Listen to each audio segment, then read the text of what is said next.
Little Minnie McCloskey by F. Scott Fitzgerald. Read by Frank Blissett. It was midnight in Miss Pickswinger's Select Seminary for Young Ladies. Country location, hot and cold water, wrestling, bull baiting and other outdoor sports, washing, ironing, and Bulgarian extra. A group of girls had gathered in a cozy room. There was going to be a midnight feast. Oh, goody! There was but little light, for, fearing to turn on the acetylene, they had built a bonfire on the table, and one girl was appointed to feed the faint flames with false hair and legs which she wrenched quietly from the chairs and tables. A saddle of venison for their little supper was turning over and over on a spit in the cooking stove in the corner, and the potatoes were boiling noiselessly in the steam radiator. Perched like a little queen on the armchair sat Louise Sangfroid, the hostess. On the mantelpiece lay Mary Murgatroyd in red and white striped pajamas, while balancing on the molding sat Minnie McCloskey in a nightshirt of Jaeger flannel. Other girls sat around the room, two on a trunk which they had ingeniously improvised as a chair, one on an empty case of beer, and three on a heap of broken glass and tin cans in the corner. Girls will be girls. Ah, me! They would have their little frolic. A cask of Haig and Haig, stolen from Miss Pickswinger's private stock, was behind the door, and the mischievous girls had almost finished it. Minnie McCloskey was the school drudge. She was working for her education. At 3 every morning she rose, made the beds, washed the dishes, branded the cattle, cut the grass, and did many other tasks. She was known affectionately to her companions as Piggy McCloskey. All the girls had nicknames. How they got them no one knew. Amy Gulps was called Fatty, perhaps because she was fat.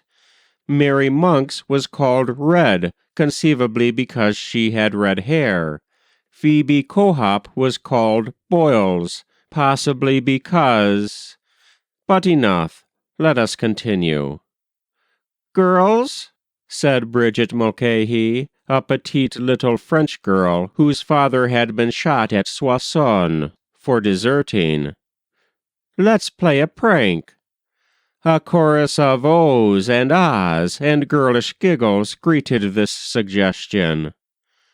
"What shall we do?" asked Grumpsa Lepage. "Something exciting," said Bridget. "Let's hang Miss Pickswinger." All assented enthusiastically except Minnie McCloskey. "'Fraid cat," sneered the others. "'Fraid you'll get punished." "No," said Minnie, "but think of all she's done for me." They struck her savagely with chairs, locked her in, and rushed off. There was but one chance. Minnie quickly braided a rope out of rugs, lowered herself from the window, quickly weaved another rope out of grass, raised herself to Miss Pickswinger's window. They were not there. There was yet time to outwit them. Suddenly she gasped in horror. A moment later, the rollicking crowd of girls was confronted in front of Miss Pickswinger's door by a slender figure. It was Minnie. "You cannot pass," she said sternly. "Do you mean to say we cannot hang Miss Pickswinger if we wish?" cried Louise indignantly. Minnie shivered with emotion and sneezed with emotion. Then she spoke. "There is no need. She has gotten one of her bedroom slippers in her mouth and choked to death." The girls rushed off, shouting, "Holiday!" and striking each other playfully on the head with stones, but Minnie, in the room above, threw herself down upon the heap of glass in the corner and sobbed as if her heart would break. That was Little Minnie McCloskey by F. Scott Fitzgerald. Read by Frank Blissett.